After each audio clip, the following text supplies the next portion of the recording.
नेहमी एकमेकांवरती राजकीय आरोप प्रत्यारोप करणारे खासदार नरेश म्हस्के आणि संजय राऊत आज एकाच कार्यक्रमामध्ये सोबत पाहायला मिळाले।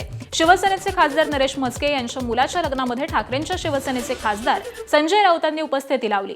यावेळी नरेश म्हस्केंनी मंचावरती राऊतांचा सत्कारही केला, तर राऊत बाहेर जात असताना मंत्री मंगल प्रभात लोढाही या लग्नामध्ये आले आणि यावेळी राऊतांनी त्यांना हस्तांदोलन केलं।